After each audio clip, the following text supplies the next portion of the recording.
Ninth schedule, सब इसको first amendment 1951-52 के द्वारा कॉन्स्टिट्यूशन में नाइन्थ शेड्यूल जोड़ा गया। ठीक,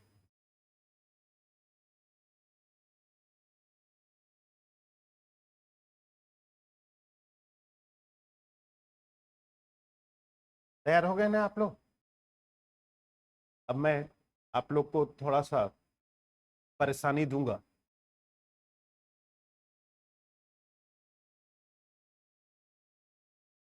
ठीक, लिख लीजिए। ठीक है, इसमें थोड़ा सा आप लोग को कई चीजें जानना होगा। पहला, आर्टिकल 13 आपको जानना है, आर्टिकल 31 जानना है। ठीक, उसके बाद आपको जानना है व्हाट इज लैंड, लैंड क्या है। उसके बाद आपको जानना है लैंड होल्डर सिस्टम क्या है। ठीक, क्लियर? उसके बाद आपको जानना पड़ेगा 52 अमेंडमेंट जानना है। नहीं, फर्स्ट अमेंडमेंट आपको जानना होगा। फिर उसके बाद आपको जानना है नेशनलाइजेशन ऑफ बैंक 1969 एंड 78।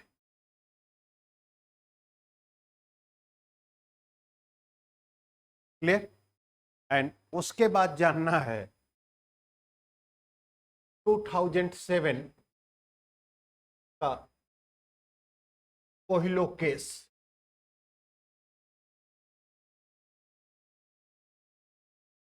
इतना कुछ समझना है, तब जाके नाइन्थ शेड्यूल समझ में आएगा। और ये टॉपिक बेसिकली समझ लीजिएगा यहीं पे, इस पूरा अगर कंसेप्ट अगर समझ गए तो एक सोशल जस्टिस में एक टॉपिक आएगा आपका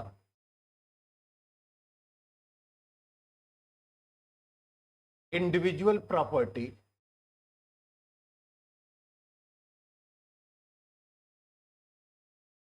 प्रॉपर्टी एंड सोशल जस्टिस।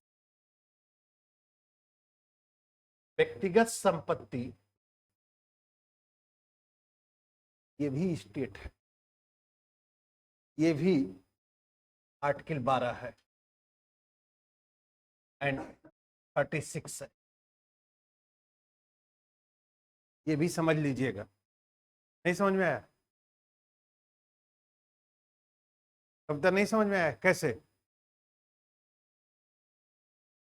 सुनो, कार्यपालिका का काम है, कार्यपालिका का जो कार्य होता है विधियों को क्रियान्वित करने के लिए आदेश देना, ऑर्डर देता है। और विधायिका का कार्य है विधि निर्माण, लॉ फॉर्मेशन।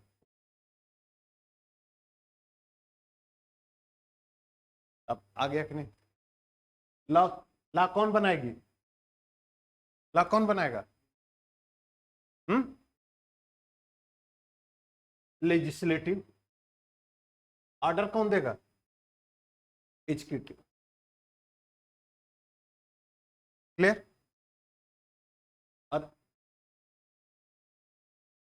इन दोनों को मिला लो तो ये क्या बन गया? स्टेट हो गया। ठीक, यहां तक समझ में आ रहा है? अब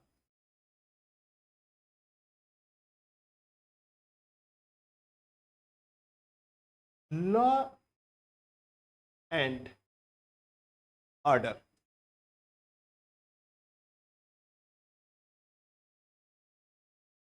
अगर यहां पर हम एक सेंटेंस यूज करें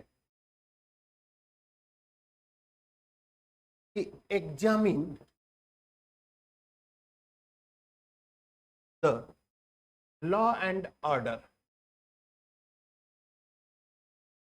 द पावर ऑफ जुडिशरी, और in this power is known as judicial review.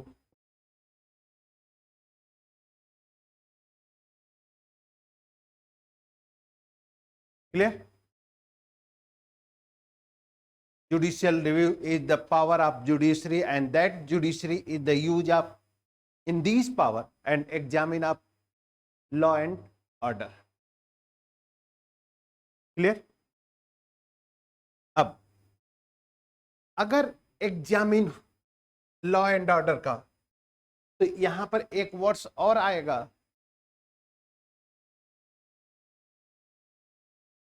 Examine of state. ये भी होगा, एग्जामिन ऑफ स्टेट भी होगा। ठीक, एग्जामिन ऑफ स्टेट नितिन क्या है? What is the examine of state?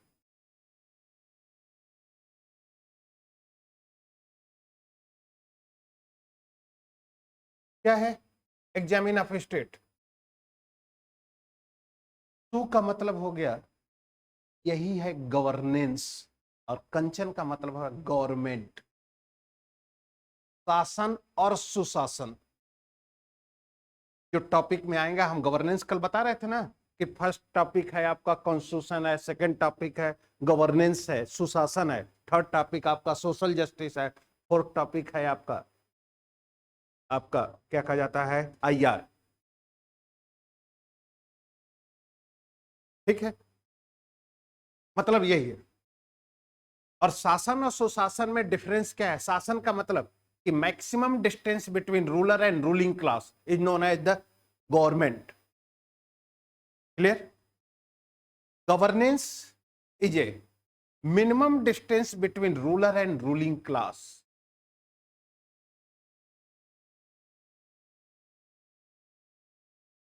Clear?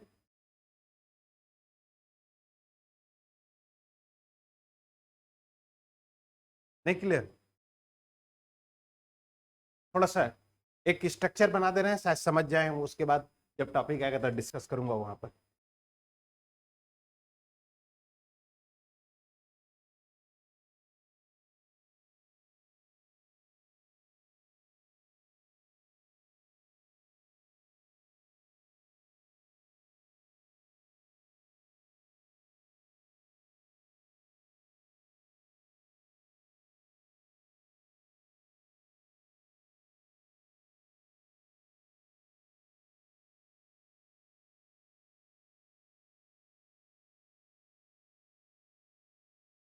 Ruler and ruling, ruler and ruling, ये है गवर्नेंस, और ये है गवर्नमेंट। ये है शासन और ये है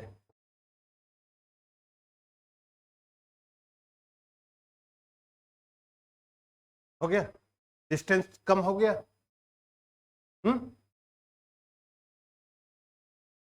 शासन और सुशासन का डिफरेंस समझ में आ गया? तो शासन, तो सरकार और जनता के बीच का डिस्टेंस कम हो, कब कम होगा?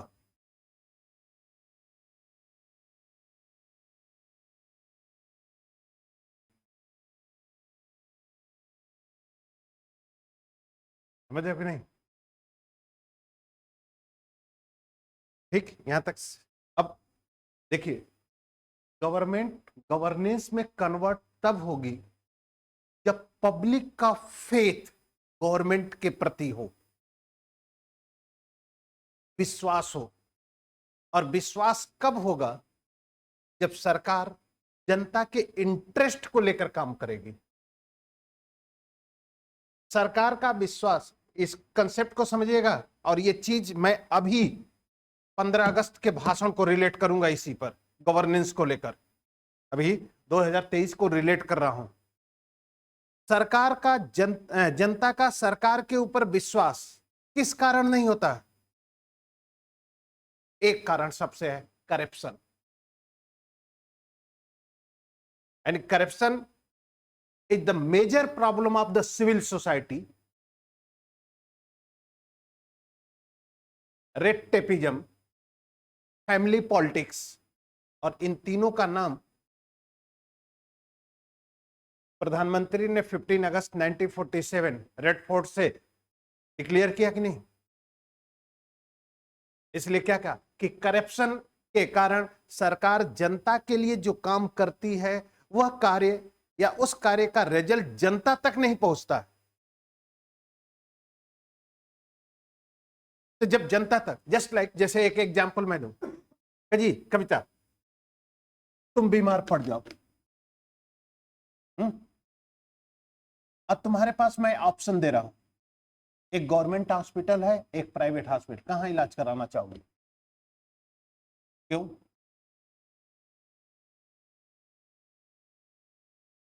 फैसिलिटीज नहीं, करप्शन। फैसिलिटीज नहीं, फैसिलिटीज तो सरकार के गवर्नमेंट हॉस्पिटल में जो मशीनें हैं वो प्राइवेट सेक्टर में कभी जिंदगी में नहीं आ सकती हैं। लेकिन वहां पर गवर्नमेंट हॉस्पिटल में जनता, जो एम्प्लॉई हैं, उनको जनता से कोई मतलब नहीं है। तो जब जनता से या मरीज से कोई मतलब नहीं है तो पब्लिक का इंटरेस्ट गवर्नमेंट के प्रति होगा?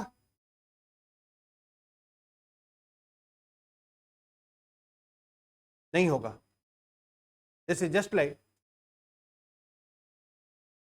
एसबीआई में सुबह जाने पर, अरे यार एसबीआई जाना है, ऐसे चलते हैं आईसीसीआई एचडीएफसी में ना, पता है कि नहीं, तुरंत काम होकर निकल लेंगे।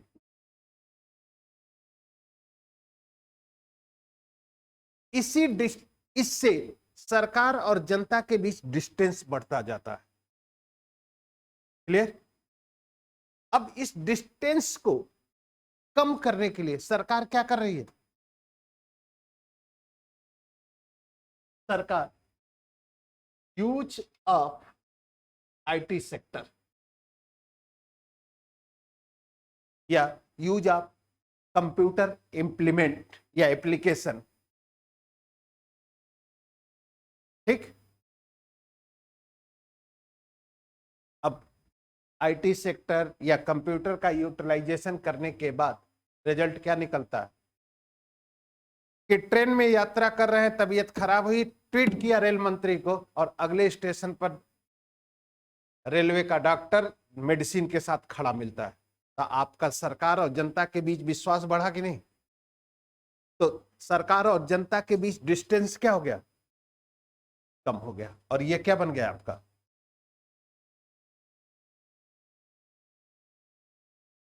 आप पेपर में पढ़ते भी होंगे कि एक छोटा सा बच्चा था, उसको भूख लगी थी, ट्रेन में दूध नहीं था, उसके फादर ने ट्वीट किया रेल मंत्री को, और अगले स्टेशन में दूध के साथ रेल मंत्रालय पहुंच गया।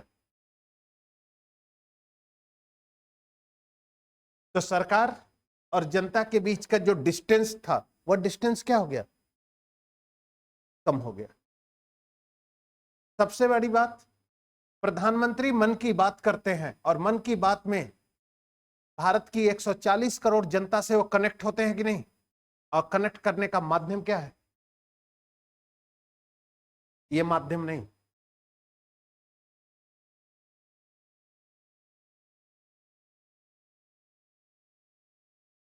है कि नहीं? तो इस कनेक्शन, ये गवर्नेंस हो जाता है। इसलिए सरकार हमेशा एक स्लोगन देती है, minimum government and maximum governance. कम से कम शासन और अधिक से अधिक क्या करना, सुशासन। 2014 का स्लोगन था मोदी का कि minimum government and maximum governance.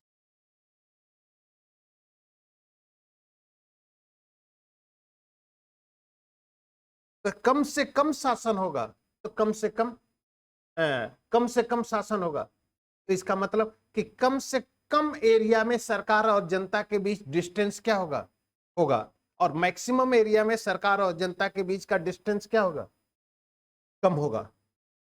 अब तब आप क्या कहेंगे,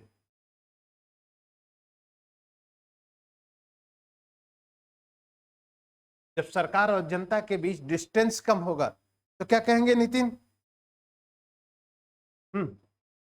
तब कहेंगे कि ये सरकार मेरी है। और तब जाके एक्चुअल लेवल पर डेमोक्रेटिक सिस्टम का स्टेब्लिशमेंट होता है। इसलिए without governance there is no establishment of the democratic government. जब जनता का विश्वास सरकार में होगा, पॉलिटिकल सिस्टम में होगा, तो maximum participation of public in democratic process, and that is the establishment of the democratic government.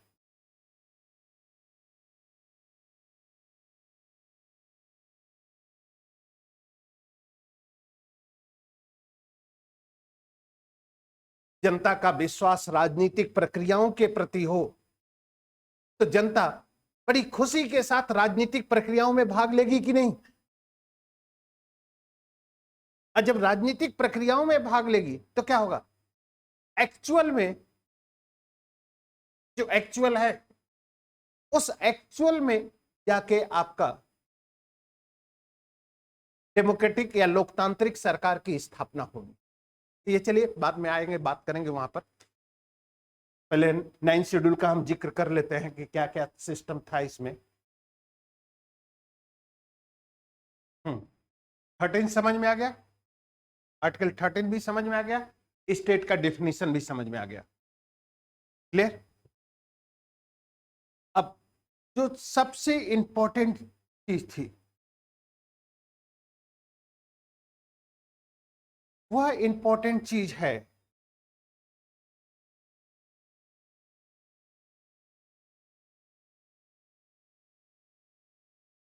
British revenue system क्या है।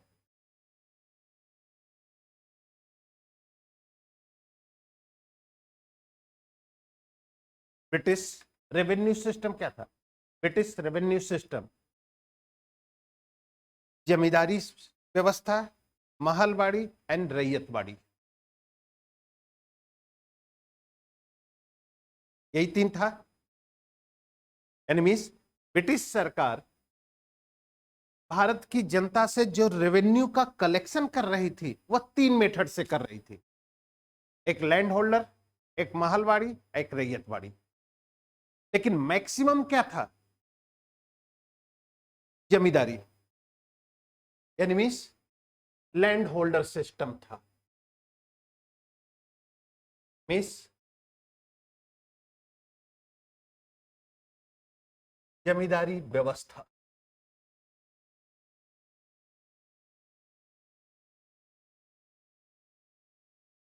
और जमींदारी व्यवस्था में या लैंड होल्डर सिस्टम में,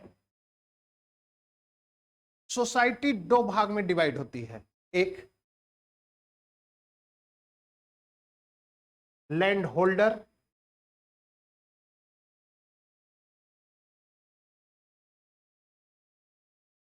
एंड सेकंड फार्मर, किसान। और किसान क्या थे, लैंडलेस थे। लैंड होल्डर या ओनर ऑफ लैंड, इसे कहेंगे जमींदार, और इसे कहेंगे किसान।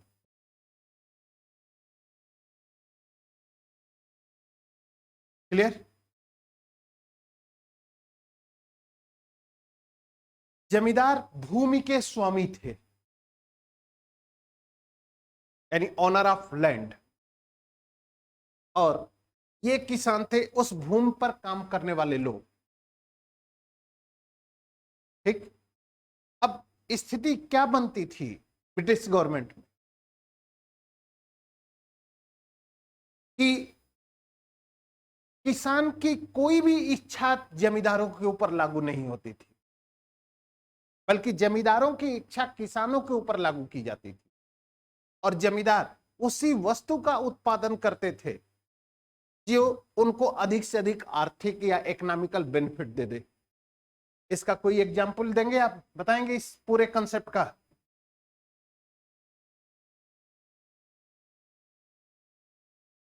हम्म। हम्म। नील की खेती, इंडिगो। किसान नहीं चाहते थे नील की खेती करना, लेकिन ब्रिटिश सरकार को, ब्रिटिश सरकार की इंडस्ट्री के लिए या ब्रिटिश इंडस्ट्री के लिए किसको जरूरत थी? इसलिए जबरदस्ती वह किसका उत्पादन करा रहे थे? नील का। एक्सप्लॉयटेशन हो रहा था। ठीक। अब ये सिचुएशन आ गई। इसी सिचुएशन के बेस पर 15 अगस्त 1947 को इंडिया स्वतंत्रता है। भारत एक स्वतंत्र राज्य के रूप में आता है। ठीक। जब स्वतंत्र राज्य के रूप में आया तो ये सिस्टम तो इंडियन सोसाइटी में होगी। इससे क्या चीज निकल रही है? अगर इस सिस्टम को अगर हम लगा दें, इस सिस्टम को अगर हम लगा देते हैं तो इस सिस्टम से सोशल एंड इकोनॉमिकल अनइक्वलिटी आएगी कि नहीं? Social and economical inequality in Indian society.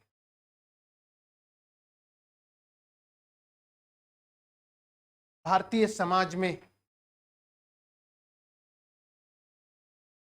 सामाजिक और आर्थिक विषमता जो थी, उसका सबसे बड़ा रीजन था ब्रिटिश रेवेन्यू सिस्टम।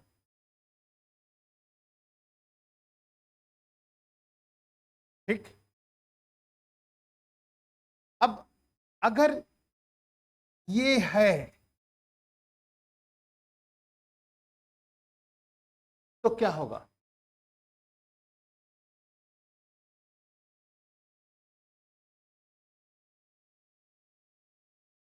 अगर इंडियन सोसाइटी मीन्स सामाजिक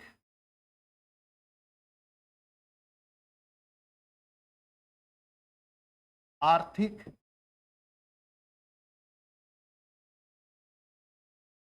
विषमता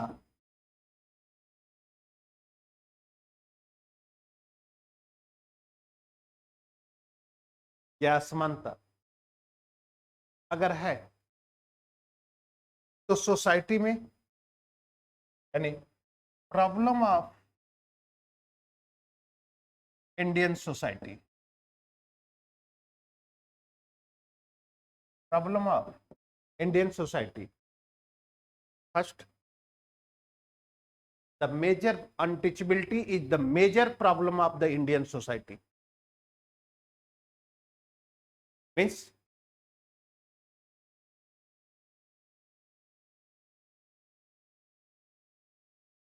equal to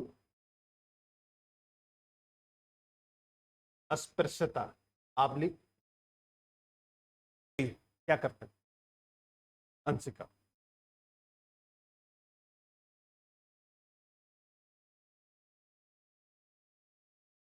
नहीं मालूम? कुछ लोग कहते हैं, जब मैं क्लास में पूछता था, सर जाके कोप भवन में सो जाता हूं, तो जब कोप भवन में सो तो तुम्हारे और कैकेयी में डिफरेंस क्या है?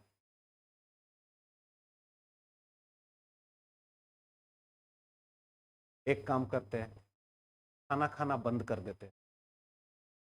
सब लोग ये काम करता है, हम भी करते हैं, आप भी करते हैं, सब बाहर जाके खा लेते हैं। ये सही है कि घर पर नहीं खाते हैं, हैं? सही है ना सुधांशु? घर पर खाते नहीं है, बाहर जाके भले चेहरा ऐसा बना के आते हैं कि 2 दिन से खाना नहीं खा के आए। होता है ना? शाम को हिटलर आते हैं, हिटलर समझ रहे? हिटलर समझ रहे हो? कौन? पिताजी। अब माता जी शिकायत करते हैं, 2 चाटा जड़ते हैं और पैर पटकते हुए जाके खा लेते हो। ये है फोर्सफुली वर्क, यानी जिस काम को नहीं करना चाहते थे उस काम को करने के लिए आपको क्या किया गया? विवश किया गया। जमींदार लोग किसानों को पैसे नहीं देते, पारिश्रमिक नहीं देते थे, इसलिए अगले दिन वो काम करना नहीं आते थे, लेकिन लाठियों के डर से वह उनके खेतों पर काम करने के लिए क्या हो जाते थे? तो उनका वर्क कैसा हो गया? फोर्सफुली वर्क हो गया। ये प्रॉब्लम सब है, ठीक? और अगर ये सब प्रॉब्लम है तो इंडियन सोसाइटी में जो कॉन्स्टिट्यूशन इस्टेब्लिशमेंट कर रहा है, यूनिटी, फ्रेटर्निटी एंड इंटीग्रेशन, जो प्रियम्बल के वर्ड्स हैं, उसका इस्टेब्लिशमेंट होगा कैसे? एक प्रॉब्लम तो ये आ गई, यहां तक समझ में आ गया? अब अगर ये प्रॉब्लम आ गई, ठीक, अब दूसरा डायमेंशन, ये प्रॉब्लम क्रिएट हो गई है। भूमि या लैंड, दैट इज द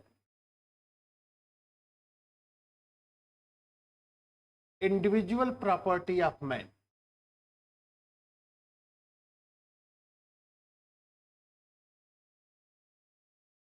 व्यक्ति की व्यक्तिगत संपत्ति है या व्यक्तिगत संपत्ति।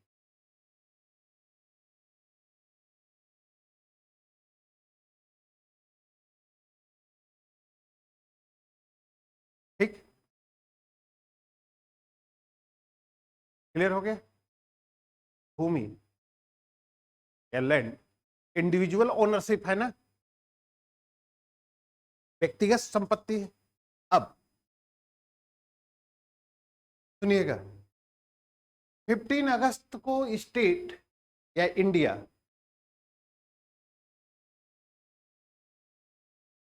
आर्थिक दृष्टि से पिछड़ा है, सामाजिक दृष्टि से पिछड़ा है, तो आर्थिक दृष्टि से विकसित होने के लिए इंडस्ट्री लगाना है, इंफ्रास्ट्रक्चर डेवलप करना है, तो लोगों की भूमि तो लेगी सरकार। और अगर सरकार लोगों की भूमि ले रही है तो जमींदार लोग आर्टिकल 31 के अंतर्गत अपने संपत्ति के अधिकार का वायलेशन करके 31 में चले जा रहे हैं और सरकार के अगेंस्ट में रिट दाखिल कर देते हैं। क्लियर हो गई? एनिमीज, आर्टिकल 31 है right to property, right to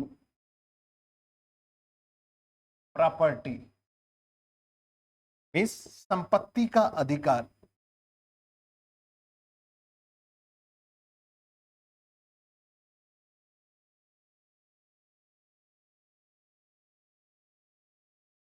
और जब संपत्ति का अधिकार है तो इस संपत्ति के अधिकार को प्रोटेक्शन या सुरक्षा आर्टिकल 13 से मिल रही है, आर्टिकल 13 से मिल रही है, जुडिशियल रिव्यू से मिल रही है। यानी स्टेट ऐसा कोई भी लॉ एंड ऑर्डर नहीं देगा जिससे कि व्यक्ति के फंडामेंटल राइट का वायलेशन हो जाए, या सस्पेंड हो जाए। क्लियर? अब सरकार के सामने सबसे बड़ा चैलेंज है कि without demolish of land holder system there is no establishment of economical equality in Indian society. भारतीय समाज में आर्थिक समानता की स्थापना नहीं हो सकती, और जब तक इकोनॉमिकल अनइक्वलिटी इक्वलिटी नहीं होगी तब तक सोसाइटी में चेंज नहीं आना है। अब सरकार, क्योंकि सरकार अगर स्टेप उठा रही है तो right to property as a fundamental right होने के नाते, right to property as a fundamental right होने के नाते सरकार के हर डिसीजन, क्योंकि सरकार क्या है? राज्य है, और राज्य का मतलब लेजिस्लेटिव एंड एग्जीक्यूटिव है, लेजिस्लेटिव एंड एग्जीक्यूटिव है। तो अगर सरकार का लेजिस्लेटिव एंड एग्जीक्यूटिव के कंसेप्ट को लेकर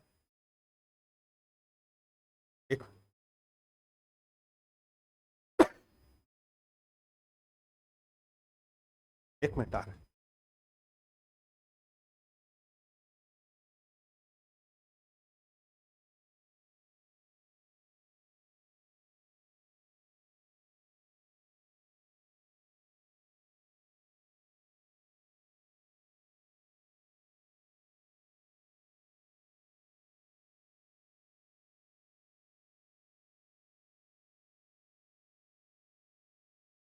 समझ में आ रहा है तुम लोग को? समझ में आ रहा है? ठीक। तो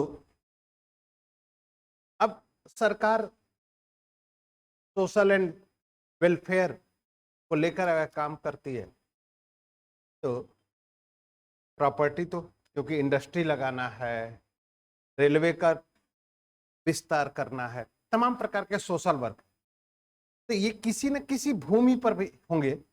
जब भूमि पर होंगे तो उस भूमि पर अधिकार किसका है? व्यक्ति का। तो सरकार लेने का प्रयास करेगी, और सरकार क्या है? That is the visualisation of state, यानी राज्य का मूर्त रूप है। तो अगर सरकार अगर किसी की भूमि लेना चाहती है तो वह कोई लॉ बनाएगी, और लॉ बनाएगी तो विधायिका आ गया, और उसका इंप्लीमेंट कौन करेगा? एग्जीक्यूटिव। तो लेना चाहते, लेकिन राइट टू प्रॉपर्टी, संपत्ति का अधिकार फंडामेंटल राइट होने के नाते राज्य अगर ऐसा कोई भी काम कर रही है तो व्यक्ति अपने फंडामेंटल राइट के प्रोटेक्शन को लेकर सुप्रीम कोर्ट और हाई कोर्ट में रिट निकाल रही। अब थोड़ा सा हम संपत्ति के अधिकार की हिस्ट्री बता देते हैं कि क्या था संपत्ति के। संपत्ति के अधिकार की जो हिस्ट्री है, एक जनरल हिस्ट्री समझ लीजिए।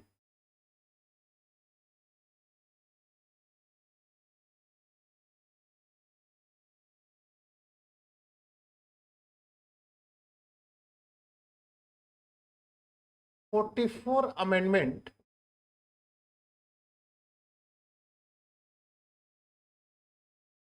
1978,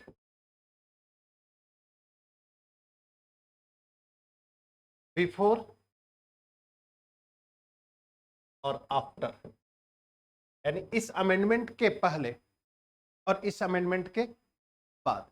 इस अमेंडमेंट के पहले right to property as a fundamental right,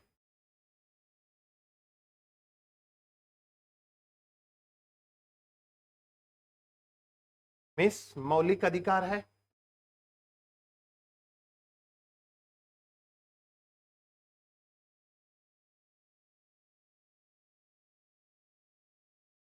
और 44 अमेंडमेंट के बाद आर्टिकल 31 को सस्पेंड कर दिया जाता है, और एक नया आर्टिकल आर्टिकल 300 ए जोड़ा जाता है। और यहां पर राइट टू प्रॉपर्टी को जोड़कर राइट टू प्रॉपर्टी को जोड़कर इससे क्या बना दिया गया? Legal right. इसलिए ये क्वेश्चन यूपीपीसीएस का बहुत इंपॉर्टेंट क्वेश्चन है। हिंदी में लिखेगा विधिक अधिकार, कानूनी अधिकार, संवैधानिक अधिकार।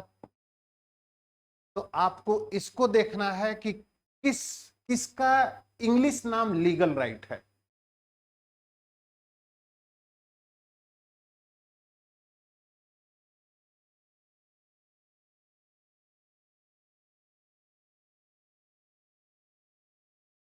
आपको देखना होगा कि किसका इंग्लिश नाम लीगल राइट है। आपको उसी का, अगर संवैधानिक अधिकार का नाम के आगे इंग्लिश वर्जन लीगल राइट लिखता है तो आप संवैधानिक अधिकार लगाएंगे। जैसे लीगल का मतलब विधिक भी होगा, कानूनी भी होगा, लेकिन किसका विधिक है ये आपको इस नाम से आपको क्लियर। इसलिए कुछ चीजें ऐसी भी होंगी कि जिसको आपको इंग्लिश वर्ड्स पर ही जाना पड़ेगा। ठीक, अब सिचुएशन यहां तक आ गई कि राज्य या स्टेट लोगों के कल्याण को लेकर काम करना शुरू कर रही है। लोगों के कल्याण को लेकर काम करना शुरू कर रही है। जब लोगों के कल्याण को लेकर काम करना शुरू कर रही है तो, और उसके लिए इकोनॉमिकल वर्क करना है तो इंडस्ट्री लगाना है, तमाम वेलफेयर प्रोजेक्ट को इंप्लीमेंट करने पड़ेंगे। अब उस स्थिति में या उस सिचुएशन में अगर सरकार किसी की भूमि लेती भी है तो न्यायपालिका उसको वायलेशन ऑफ फंडामेंटल राइट करते हुए अनकॉन्स्टिट्यूशनल प्रूफ कर देती है। इसलिए सरकार ने अब क्या किया कि फर्स्ट अमेंडमेंट करती है। फर्स्ट अमेंडमेंट 1951-52 और इसके अंतर 9 शेड्यूल जोड़ दिया गया।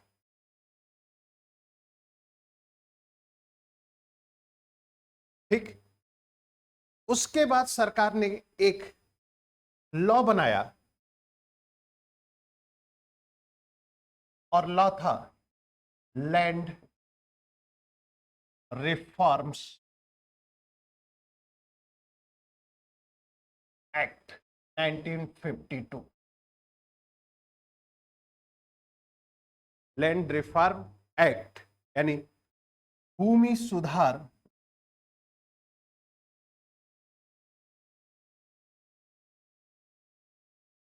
अधिनियम या भूमि सुधार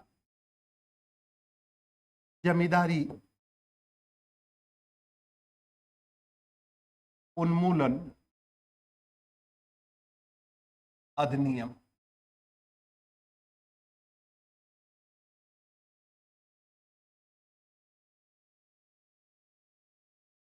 इसको बनाया गया और इस लॉ को कहां ले जाकर व्यवस्था जोड़ दिया गया? 9th शेड्यूल में। और 9th शेड्यूल में यह व्यवस्था कर दी गई कि 9th शेड्यूल में जो भी टॉपिक होंगे उसका जुडिशियल रिव्यू नहीं करेगा। यानी there is no judicial review in subject of 9th schedule. Clear? ये है नो जुडिशियल रिव्यू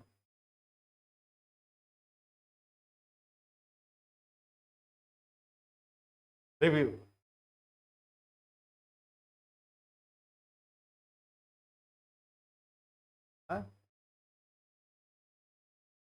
किसको? नहीं, 44 में फर्स्ट अमेंडमेंट। तो ये सिस्टम आ गया। अब क्वेश्चन खड़ा होने लगा कि जुडिशियल रिव्यू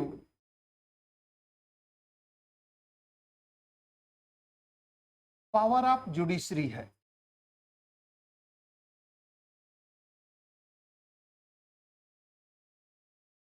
न्यायपालिका की शक्ति है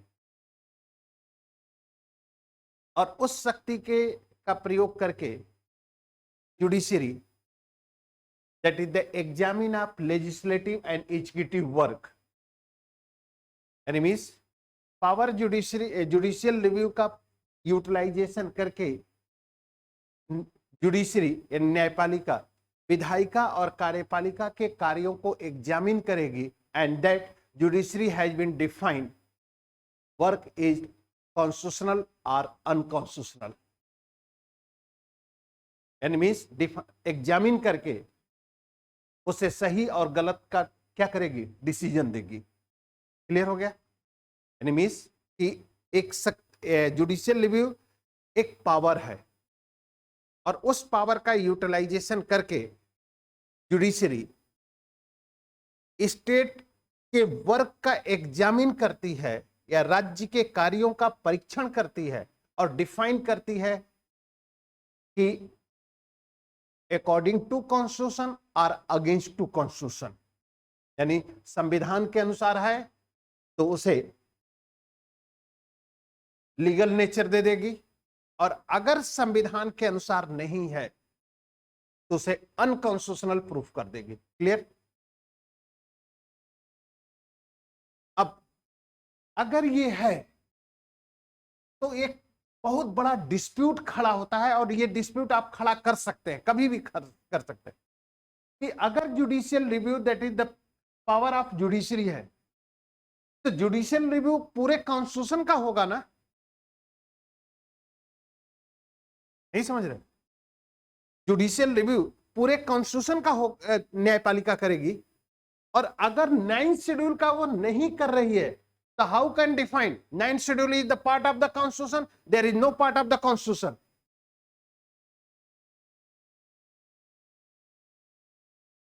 यानी मीन्स अगर कोई चीज को न्यायपालिका नहीं कर रही है तो संविधान का पार्ट होगा, क्योंकि अगर संविधान का पार्ट होगा तो वो जुडिशियल रिव्यू के एरिया में आएगा और अगर संविधान का पार्ट नहीं होगा तो वो जुडिशियल रिव्यू के एरिया में नहीं आएगा।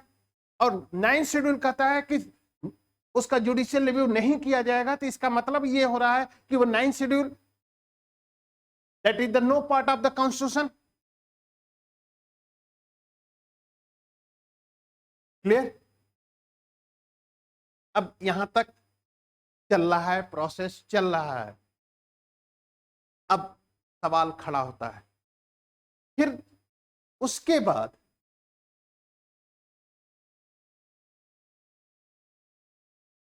टू 2007 कोहिलो केस आता है।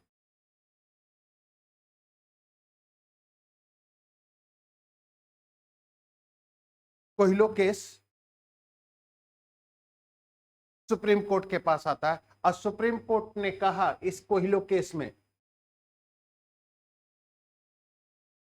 कि जुडिशरी 9th शेड्यूल का भी जुडिशियल रिव्यू करेगी and 9th schedule that is the part of the constitution. और अगर हम इसका जुडिशियल रिव्यू नहीं करते हैं तब भी अनकॉन्स्टिट्यूशनल है, क्योंकि वो कॉन्स्टिट्यूशन का पार्ट होगा ही नहीं। और अगर वह 9th schedule that is the part of the constitution, यानी मींस कि 9th शेड्यूल आपका संविधान का पार्ट है तो उसका हम जुडिशियल रिव्यू करेंगे। तो अगर जुडिशियल रिव्यू कर रहे हैं तो कॉन्स्टिट्यूशन का पार्ट है, लेकिन जब यह डिसीजन दिया कि 9th शेड्यूल का भी जुडिशियल रिव्यू करेगी तो साथ ही साथ एक डिसीजन जोड़ दिया और कहा कि 9th शेड्यूल में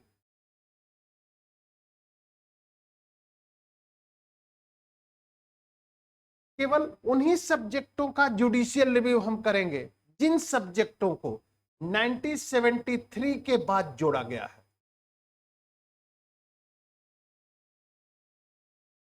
और 1973 का मतलब है केशवानंदन भारती वर्सेस केरला स्टेट, और प्रेजेंट टाइम में इस 9th शेड्यूल में 284 सब्जेक्ट है।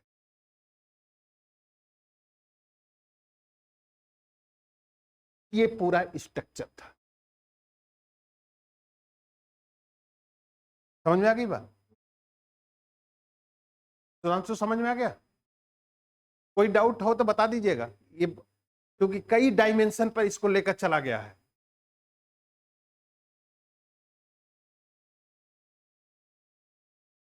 अब लैंड रिफॉर्म एक्ट आता है तो इसी में सीलिंग आती है, चकबंदी चकबंदी नाम सुना है आप लोगों ने? ये सब इसी लैंड रिफॉर्म एक्ट का ही प्रोविजन है सर।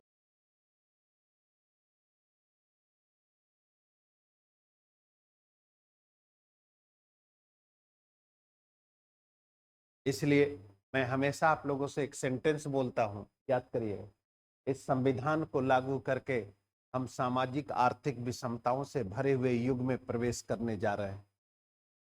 अंबेडकर का कमेंट है, यह संविधान आ गया ना यहाँ पर, सामाजिक आर्थिक विषमता, social and economical discrimination in traditional society of the India,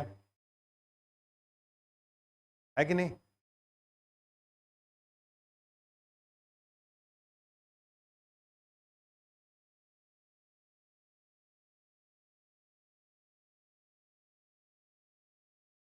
और सेल्फिश पॉलिटिक्स क्या था? Political interest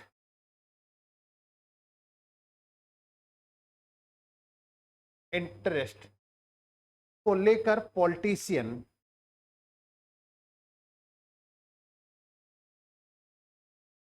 move the one political party to other political party. Clear? यानी एक राजनीतिक दल से दूसरे राजनीतिक दल में क्या कर रहे हैं? मूव कर दे रहे। यानी मीन्स कि कोई भी किसी भी पॉलिटिशियन को अगर लगता है कि इस पॉलिटिकल पार्टी में जाने से हमारा पॉलिटिकल बेनिफिट हो रहा है या इस पॉलिटिकल पार्टी में जाने से हमारा पॉलिटिकल इंटरेस्ट फुलफिल हो रहा है, तो जिस पार्टी के मेंबर है उसे छोड़ देते थे, दूसरे पार्टी में वो चले जाते थे। जैसे इस समय लोग हो रहे हैं, ओम प्रकाश राजभर हैं, दारा सिंह हैं, तमाम लोग अपनी पार्टी को छोड़ रहे हैं, दूसरी पार्टी को क्या कर रहे हैं? ज्वाइन कर रहे हैं या मेंबर बन रहे हैं। ठीक इसी के अगेंस्ट एंटी डिफेक्शन लॉ आता है। राजीव गांधी इस सेल्फिश पॉलिटिक्स पर रिस्ट्रिक्शन लगाना चाहते थे और तब उन्होंने एंटी डिफेक्शन लॉ को लागू किया। और इस एंटी डिफेक्शन लॉ में, या इस तरह से, इस एंटी डिफेक्शन लॉ में दो प्रोविजन है। पहला, लूज ऑफ मेंबरशिप,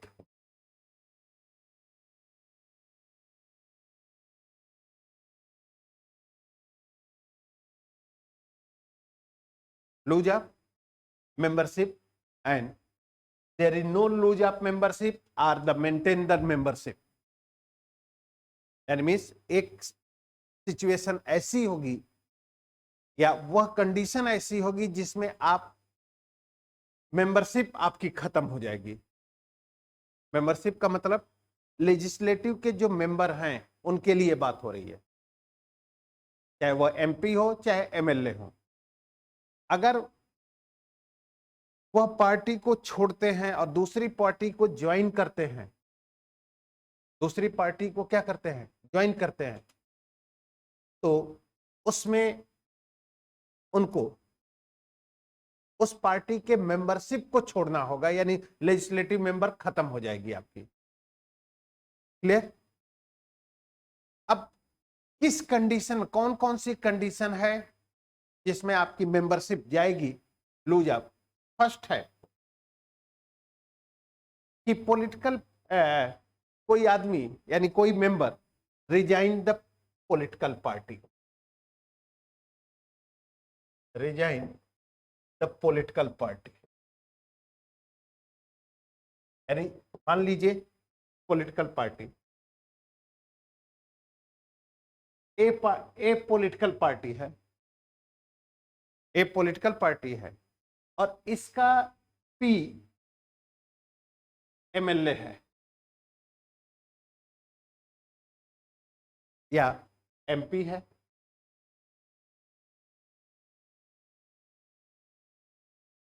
एमपी है।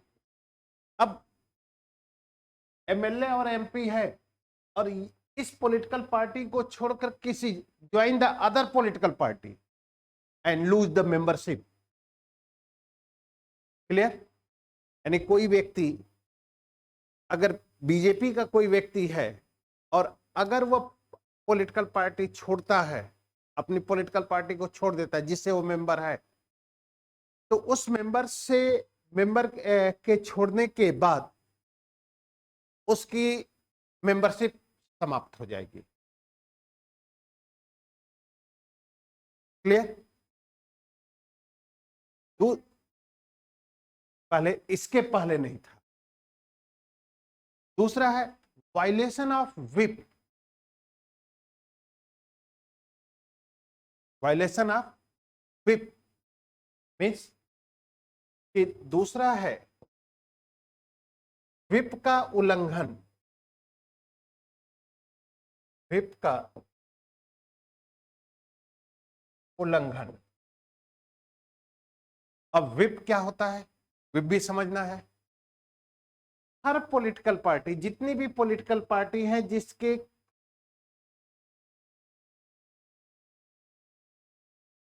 एमपी या एमएलए हैं, जिसके एमपी या एमएलए हों असेंबली में या पार्लियामेंट में, हर जितने भी पॉलिटिकल पार्टी हैं, हर पॉलिटिकल पार्टी अपने मेंबरों के लिए एक गाइडलाइन देती है कि आप इस बिल पर सपोर्ट करना है या इस बिल का अगेंस्ट में व्यू रखना है। अब यही गाइडलाइन व्हिप कहलाती है। तो अगर कोई पॉलिटिकल पार्टी का मेंबर अपने पार्टी के व्हिप यानी गाइडलाइन या डायरेक्शन का वायलेशन करता है, तो वैसी कंडीशन में क्या हो जाएगा, उसकी मेंबरशिप क्या हो जाएगी, समाप्त हो जाएगी। ठीक। थर्ड पोजीशन है कि अब यहां पर दो चीजें थी, एक 1901 अमेंडमेंट के पहले की पोजीशन और एक है 91 अमेंडमेंट के बाद की पोजीशन। 91 अमेंडमेंट के पहले था कि 1/3 मेंबर से कम लोग अगर पार्टी से अलग होते हैं तो उनकी मेंबरशिप चली जाएगी। लेकिन 91 अमेंडमेंट के द्वारा यह कहा गया कि 2/3 मेंबर, अगर किसी पार्टी के 2/3 मेंबर अलग होते हैं तब जाके उसकी मेंबरशिप बनी रहेगी, वरना खत्म हो जाएगी। क्लियर? कभी कभी क्वेश्चन पूछा जाता है 1/3 to 2/3 और यह है आपका 91 अमेंडमेंट। 1/3 मेंबर और 2/3 मेंबर।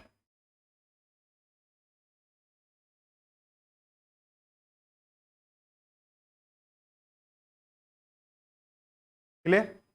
यानी प्रेजेंट टाइम में पोजीशन क्या है कि अगर कोई किसी पॉलिटिकल पार्टी के 2/3 मेंबर अलग हो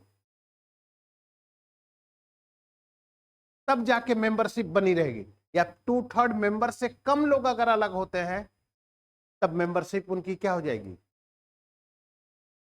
चली जाएगी। ठीक। अब सेकंड पोजीशन है कि किस पोजीशन में आपकी मेंबरशिप बनी रहेगी। पहला है कि सस्पेंशन अगर दे दिया, सस्पेंशन बाय पॉलिटिकल पार्टी, यानी पॉलिटिकल पार्टी द्वारा आपको सस्पेंड कर दिया जाता है, उस समय आपकी पॉलिटिकल पार्टी क्या होगी, आपकी मेंबरशिप क्या होगी, बनी रहेगी। हाँ, एक चीज और, अगर यहां पर कोई इंडिपेंडेंट कैंडिडेट है, इंडिपेंडेंट समझ रहे हैं ना, इंडिपेंडेंट कैंडिडेट जीतने के बाद अगर किसी पॉलिटिकल पार्टी को ज्वाइन करता है तब उसकी मेंबरशिप चली जाएगी। मतलब समझ में आ गई? नहीं, इंडिपेंडेंट कैंडिडेट समझ रहे हैं आप लोग? इंडिपेंडेंट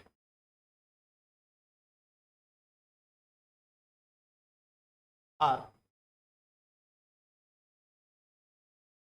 निर्दलीय सदस्य। निर्दलीय, अब निर्दलीय को जानते हैं? निर्दलीय मेंबर वह मेंबर होता है जिसका कोई पार्टी से संबंध नहीं होता, यानी वो किसी पार्टी का कैंडिडेट नहीं है, बल्कि जनरली कोई भी कैंडिडेट है जो चुनाव में खड़ा होता है, अगर वह जीत जाता है तो उसे हम क्या कहेंगे? इंडिपेंडेंट या निर्दलीय सदस्य। तो अगर इंडिपेंडेंट मेंबर जीतने के बाद यदि पॉलिटिकल पार्टी को ज्वाइन करता है, किसी भी पॉलिटिकल पार्टी को ज्वाइन करता है, तो उसकी मेंबरशिप क्या हो जाएगी? खत्म हो जाएगी। ठीक, नेक्स्ट और लास्ट पॉइंट है, यदि नॉमिनेटेड मेंबर, 12 नॉमिनेटेड मेंबर होते हैं, यदि नॉमिनेटेड मेंबर नॉमिनेटेड के 6 मंथ के पश्चात अगर किसी पॉलिटिकल पार्टी को ज्वाइन करते हैं, तब भी उसकी मेंबरशिप क्या हो जाएगी? चली जाएगी। ठीक, अब 3 ये कंडीशन थी जहां पर लूज ऑफ मेंबरशिप है। इधर की नहीं। अब यहां पर एक सस्पेंशन है कि अगर कोई पॉलिटिकल पार्टी सस्पेंड करती है किसी, मान लो कि पार्टी के अगेंस्ट कोई मेंबर है जो पार्टी के अगेंस्ट में काम करता है, तो उसे क्या कहते हैं? जैसे तुम ही लोग हो, घर के अगेंस्ट में काम करते हो तो क्या करते हैं घर वाले? निकल जाओ। ऐसा हुआ है कभी? अंश के साथ तो हुआ, उसको भगा दिया सब।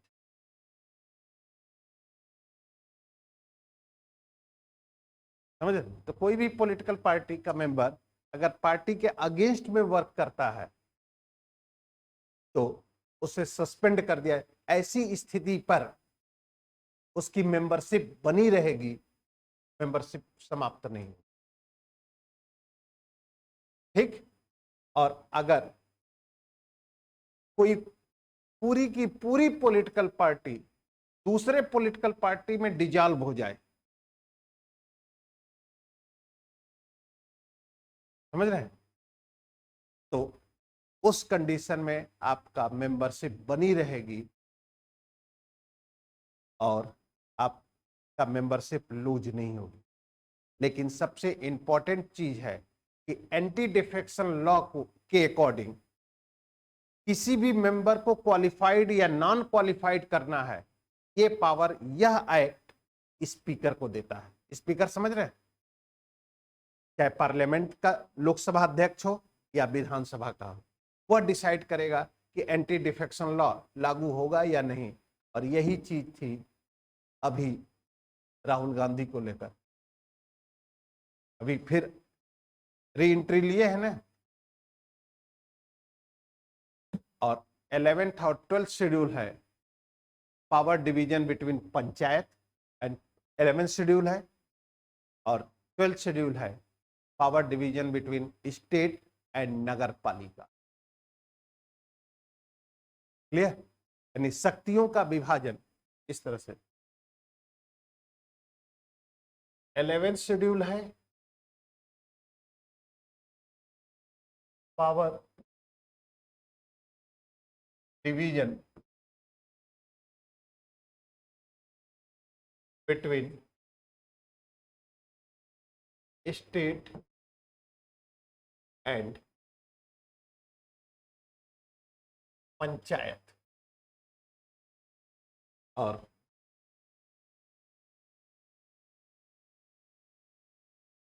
12th शेड्यूल है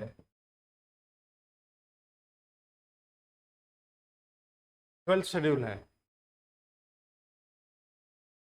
पावर डिवीजन बिटवीन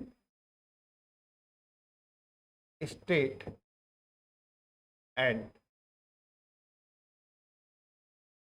नगर पालिका। और यहां पर 7th शेड्यूल होगा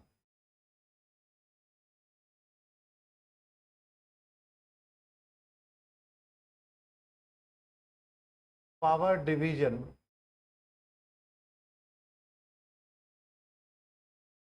बिटवीन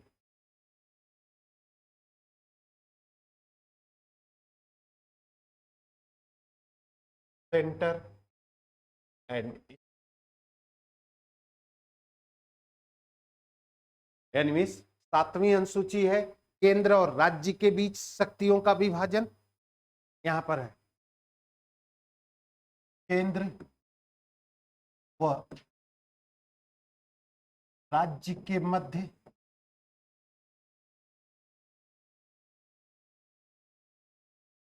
शक्तियों का विभाजन।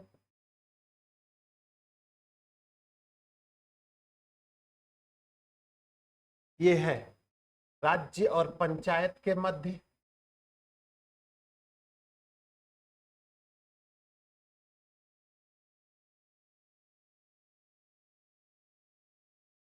और ये है राज्य व नगर पालिका, राज्य और नगर पालिका के मध्य शक्तियों का विभाजन। और एक चीज ध्यान रखिएगा कि पावर डिवीजन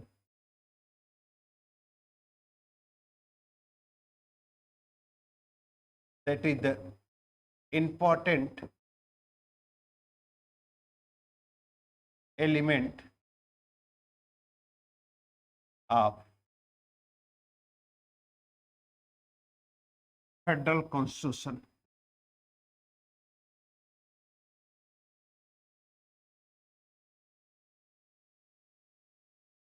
क्लियर?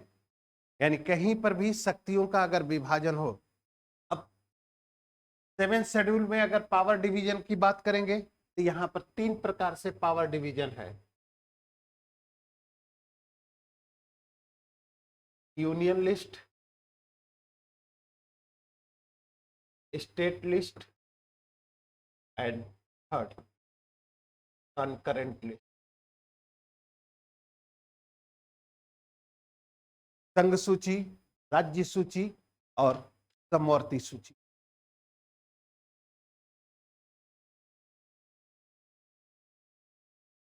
समझ में आई बात? इसलिए कभी कभी आपसे क्वेश्चन राइज भी किया जाए, define the third layer federal system in India. Third layer federal system of India, यानी भारत के संघीय संविधान के तृतीय स्तर का एक्सप्लेन करिए, तो आपको तृतीय स्तर यही चीज दिखाई पड़ेगी। ये पहला है सेंटर टू स्टेट और दूसरा है स्टेट टू पंचायत या स्टेट टू नगर पालिका। और ये दोनों चीजें ये 73 अमेंडमेंट के द्वारा 11th शेड्यूल जोड़ा गया और ये है 74 अमेंडमेंट के द्वारा 1992 द्वारा जोड़ा गया।